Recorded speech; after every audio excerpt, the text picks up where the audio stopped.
the first guy we're going to talk about, I think, is your favorite prospect in the class. We're going to talk about Brandon McCoy Jr., who I think is, I don't know. I think people might be a little lower on him than we are potentially heading into the class. But I think that this kid, I mean, there's so much to like about him. I can't wait to hear, all the reasons that you have him as high as you do on your board. But Brandon McCoy Jr. headed to Michigan. A little upset that we're not going to get to see him with the Dusty May bump, but still super excited. This is a 6'5", guard, wing, kind of ball handler, defender, listed at 190 pounds. Wouldn't shock me if he comes in more. Michigan doesn't have their roster updated for this season yet. So, we'll see what they list him at. But the last listing that I found was 6'5", 195, or 6'5", 190. This is a guy that we both got to see in person in practices, end games at the Nike Hoop Summit, but just an incredibly, incredibly intriguing player if you like dogs. So Albert, riff on Brandon McCoy Jr. for a little bit. I think you mentioned how he's probably my favorite prospect in this class. I think he might be my favorite prospect in the last couple of years. Wow. Just talking like, and him being my favorite is very subjective. I'm not saying he's the best player that I've scouted or anything like that. I think just in terms of like me really enjoying the player, he might be my absolute favorite. So I want to start there. I know it might be a little bit of, and this is what I meant by like a hot take-ish type of thing, where I've had him on my board at number 1 since we submitted our first boards, and I haven't moved him off. I'm currently working on a written piece about him. I reached out to Michigan.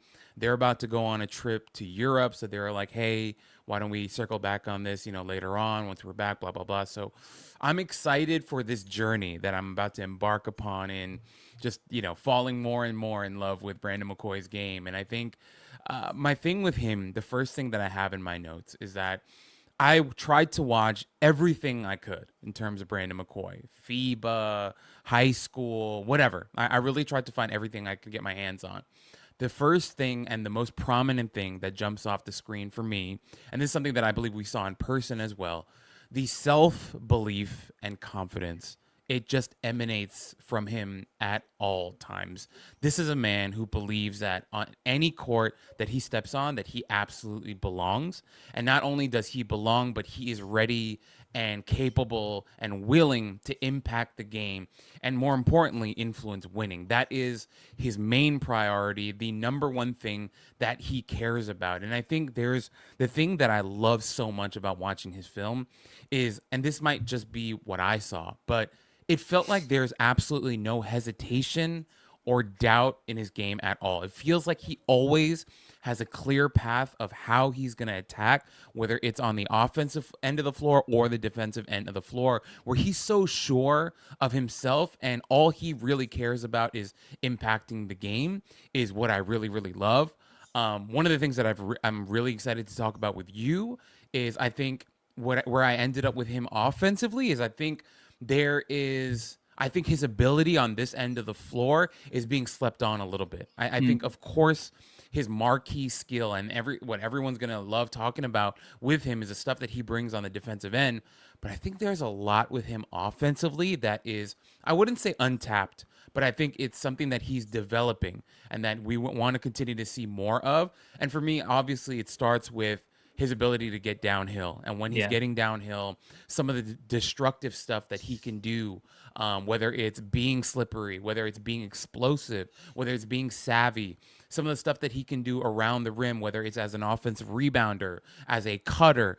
I know I'm going on a long rant here, but I just feel like he has a lot of tools on the offensive end of the floor where even if he's slightly under refined or unrefined in certain areas, he's going to find a way to score points and impact the offensive end of the floor just by sheer effort and athleticism and length and willpower. So I'll pause there to let you riff as well. But I just think the first thing that I really wanted to talk about was just how confident he is and how much self-belief he has. And also the fact that I think offensively, there's a lot there that we're going to continue to see.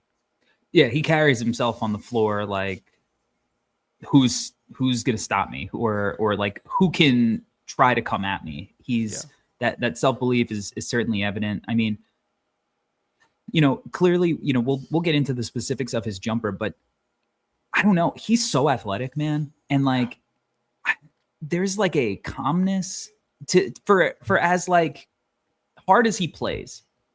There's also like this calmness that he plays with that I think can make like his athleticism not as apparent. But like, dude, I was watching one of the EYBL games against the Florida Rebels. I think he had 5 dunks in that game alone, and they came one like self-creating in the half court, a couple like running the break. I think he like caught like a lob off the backboard and filled the wings. On another, there was one with a one-step vert in the dunker spot that he punched with 2 hands. Yep. Like this is just a dude who he's going to be able to just like fill gaps as well. Like he played with Miles Sadler, EYBL, who was handling a lot of the like ball handling duties. So you're also getting to see him kind of play in a role. It's like he doesn't need the ball to be effective, and I think putting him at 1, I think they're, right now it's the offseason, doesn't really matter. Like the assignments, the homework's not due until the end of June. Right. We'll see what his on-ball equity looks like. I think if he's going to be more in the mold of this kind of like fill in the gaps, connective, but like can still do stuff with the ball and is just going to be an absolute menace defensively. I think perception-wise, it might push him more into like maybe like a 5 to lottery range, or he might be a guy who doesn't even come out this year if Right. The situation at Michigan is weird for whatever reason with the changeover and whatnot. But I love what he brings to the offense, even if he doesn't have the ball in his hands. I love his ability to weave in and out of traffic, absorb contact, attack the rim. Now, in all that, obviously you get to the jumper. The jumper is far away. I think when we were watching in Portland, I was like, we were watching in warmups because the first day I got there, they were scrimmaging the Portland Generals. It was before a practice, and I was like, oh yeah, I don't like that. That makes you iffy. Then you watch them on the floor, and you're like, oh my god, like this is the coolest thing I've ever seen. But the jumper is going to need a lot of work, and I don't know. It's one of these things where it's like it's a swing skill. I don't know how close it is. Like he's not a good free throw shooter. He's not a good 3-point shooter. At times it looks kind of uncomfortable, like janky, disjointed. And then there are times where also it's like he's willing to take these pull-ups. Yeah. It's like going back to the confidence. So it's like, okay, well, he has the confidence to keep shooting them. So in some ways, it's like, is there kind of like a Steph Castle-ness to it? Where it's like, all right, no one really thinks Steph Castle is a great shooter, but he's in the NBA Finals shooting them and at times making you pay for playing off. So I think Brandon McCoy has a little bit to that. And I don't think I would necessarily comp him to Steph Castle as far as like play style 100%. There are some similarities there, but yeah, like he could pass the rock a little bit. Like he sometimes you go, oh, that was super nice. But yeah, I don't know. He's just a funky, like toolsy. He's just a basketball player. Like, I don't know. He's going to impact winning, even if some of the numbers aren't going to appear all that sexy. You know what I mean? Yeah. I think a couple of things to piggyback off of what you said. You mentioned like the dunker spot, 1-step, 2-hand, dunks. Even in his high school stuff, it's riddled in there. Like he is such an explosive athlete who has a ridiculous wingspan, and he knows it. Like there's a confidence when he goes up for these 2-hand dunks. It almost feels like he's a center in the way that he does it, the force that he dunks it with, and like the confidence that he goes up there. It feels very much like a center with the way that he does it, and the savvy that he has with how he moves off the ball, where he can see the holes in the defense, the way that he attacks the offensive glass as a guy his size. And once again, with the length and athletic ability that he has, the way he can clean things up and then go up, he also has a great second jump that really helps him in that area to get up there immediately after grabbing the rebound and to go make something happen. I think is really great with him. The Steph Castle comp that you brought up, and I know you didn't mean it as like a player comp, but there's something there that I really love, because when we think back of the year that Steph Castle came out, he was a guy who was kind of in like a perceived weaker draft class. Mm-hmm. And I believe you and others, I don't know if you did, or a lot of people had like Steph Castle at one on their boards and were like, Yeah. would have no problem with him I going think I had number him one. at 3. Three, okay. But I mean, Yeah. still really high, right? Yeah. And I just wonder if some, like, situationally something like that could happen for Brandon McCoy, where once again it's not a one-to-one player comp, but maybe a situational Yes. type of comp where he has such a strong, influential rookie season that he ends up going top 3 or top 4, top 5, like you mentioned. And I do want to say this for our listeners out there. I have him number 1 on my big board. That doesn't mean that I'm predicting that he goes number 1 in the draft.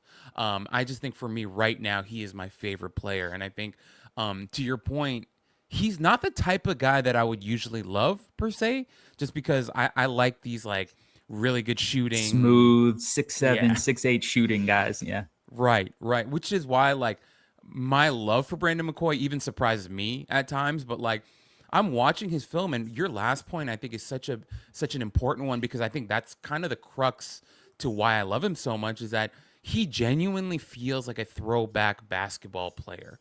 Like a guy who has absolutely no ego. You've already touched on the fact that he doesn't need the ball in his hands. Him going to Michigan, playing next to Elliot Cadeau. I think some people might wonder, like, oh, how's that going to work?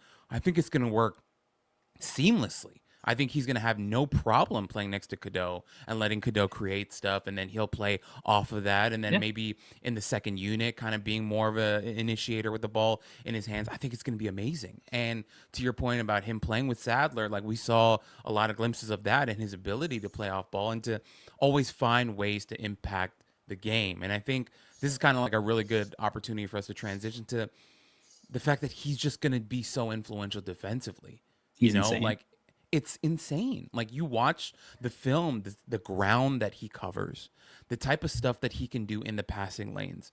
You mentioned like he's so athletic and he can play so fast, but there's like a calmness. Like it genuinely is a controlled chaos. In the way that he can play. Like he knows when to press the gas and to take his foot off the gas as well, and that's on both ends of the floor. And just defensively, the versatility to guard multiple positions. And I know that we throw that around a lot, but when it comes to McCoy, the strength that he has, the length that he has, the instincts, the willpower, the aggression, the savvy that he has, all that together genuinely makes him versatile. Like he really can guard multiple positions and give you problems. And he's one of these guys where his frame is just going to continue to fill out. I think already he's got a strong frame to him. You look at his shoulders, got good shoulders on him. And I saw, he's posted, and there have been some clips of him working out in the off season. He looks like a monster. Like I think his freshman season at Michigan, fans are going to be surprised by how physically ready he's going to be for the Big Ten. And I just think like defensively, the marriage of his aggression and willpower, but also with the intellect that he shows, right? And his reading of the game and how just in tune he can be as a defender is some truly scary stuff. And I think the influence that he's going to bring on this end of the floor will just beautifully kind of open him up to an easy 4 to 8 points a game just off of transition stuff. And I think that makes him so exciting. So maybe it's just because I just watched Jurassic Park, but he's so cerebral that it kind of reminds me of the way a raptor, like the raptors in Jurassic Park, kind of like attack its prey. Like if you head to a trap zone, so if you are, you cross half court and you're a ball handler and you're positioned in one of the corners to where you can't go back court. When he's off the ball in those situations, he just kind of has the freedom because he's so smart about it that he will go and like attack you with those condor wingspan that he has. I think he probably has big hands. It looks like, because he's always getting his hands on the ball, and he will just make you make a bad decision. And whether that is like coughing it up, like because he's hounding you with another defender, or whether he's making you throw over across the court, and somebody else benefits with the steal, it's just very cerebral and sudden when it happens. Obviously, like on the ball too, like, he's big and strong. He can shadow you. He can flip his hips. He can slide, and then he's got that the length and the timing. Like, he will block jumpers. Like, he's just like insanely fun to watch defensively, and like there is a clear impact. I think he averaged 3 stocks a game throughout his youth career per Cerebro, which is dating back to 2022. So, that's when he was, pretty young, dating back to 3 stocks, is pretty cool from all the games that they've tracked. And then you watch it in person, it's a whole different experience. Yep. I mean, you just like, he's got crazy eyes. Yeah. He's always playing with this intensity, that again, like even when he looks calm, when you really look into his eyes, you're like, this is somebody who wants something bad to happen. Yeah, he's just not somebody I'd want to be on an island with. He's somebody that I wouldn't even want to be around. You avoid his side of the floor. You will see how much, of that holds up defensively and, how they play. But he's hounding you 94 feet. Like, he's trapping aggressively, and he's smart enough that he's going to take like very calculated risks when he is helping in these scenarios, and he can recover back to his man. But seeing him like alongside Jordan Smith and Caleb Holt, like pressing, like it's scary stuff.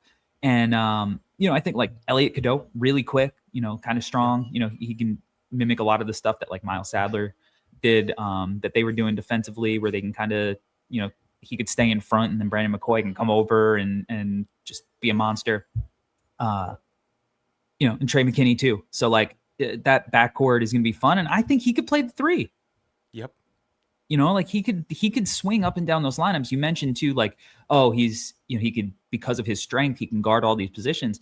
It's not that you're saying like, oh, he's going to start at the 4, right? And like he could guard 4s like that. It's just like, you don't have to worry about switching and getting put in a position where you can pick on him. It's not going to happen, and if you do, if you're going at him, even as a 5, like, I think it's going to junk up your offense. And ultimately, if you try to go at it time and again, like, it's not going to work out. So like, just situationally, he's going to show that versatility, but definitely real improvement area with the shot.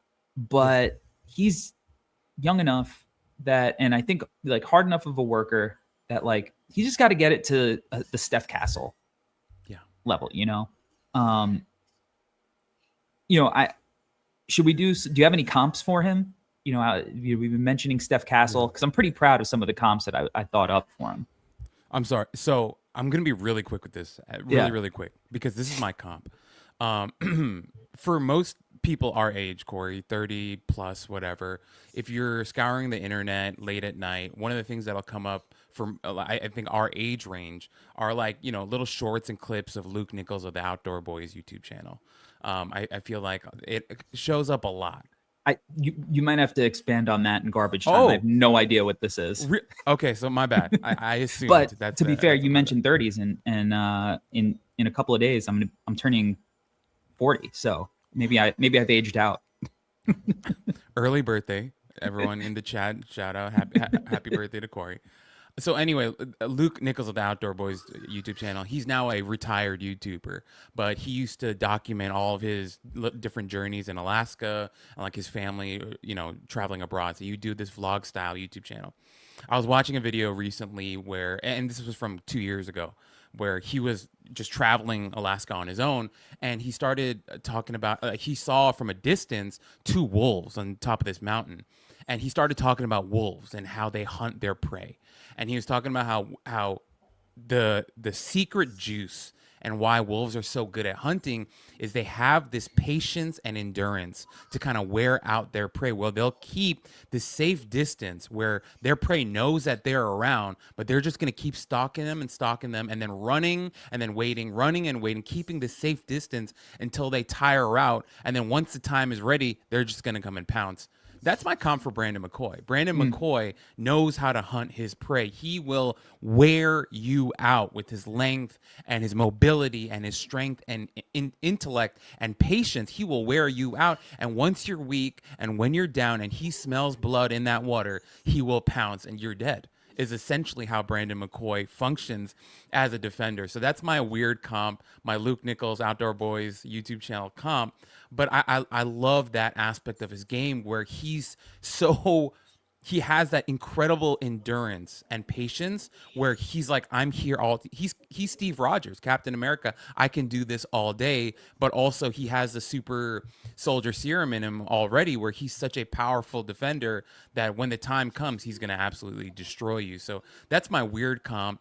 I mean, a lot of the names that came to mind were obviously like, and I've mentioned this one before, but like a Drew Holiday type of thing. Like, can he Okay. become that type of NBA player where if his ceiling is Drew Holiday, like I'd feel great about taking him in the top 5 in this type of class because of what he look at the career of Drew Holiday. Like, look at the Portland Trailblazers this season. As like people are getting excited, our very own Paige, she's been putting out this little Twitter series where she's talking about different things she's excited for, and she was like, the Blazers could be a 50-win team this season, and I think a big part of that is Drew Holiday being a part of that stable of guards with John Morant and Dame Lillard, and to think that at age 36.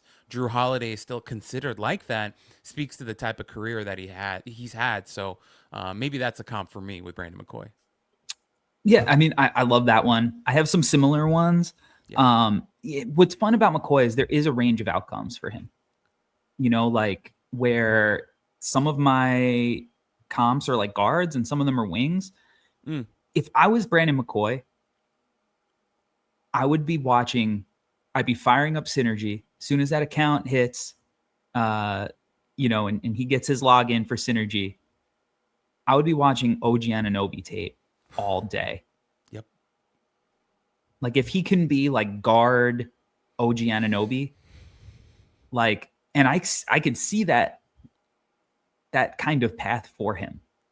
I think obviously like maybe some Caruso in that. I think on the low end, it's like I can't see him not carving out a career like Chris Dunn. Sure. Like if that is like kind of like, hey, like the shot never really comes around, like to me, it's like Chris Dunn might be close to what his floor is. But then also like he could be Hugo Gonzalez and just be like a psychopath, kind of like energy guy who comes in, defends his ass off and, just kind of like plays off the ball and runs out in transition. Like there's a lot of different ways that he can kind of develop. And I think when we look at him in an NBA context, like contribute. So he is going to be one of the more fun guys to watch, especially because there's a lot up in the air with what Michigan will look like post Dusty May. But the fact he chose to stay and his belief in that coaching staff, I think is exciting. And, we've had calls with some people who are in the industry and like, why is nobody talking about Brandon McCoy? It's like, hey, you're preaching to the choir here. I was very excited on that call. Yeah, we love homie. So yeah, I think that he is an easy guy to buy into just because of the way he plays. And, even when he's not putting up big scoring numbers, you're going to feel his impact on the floor. So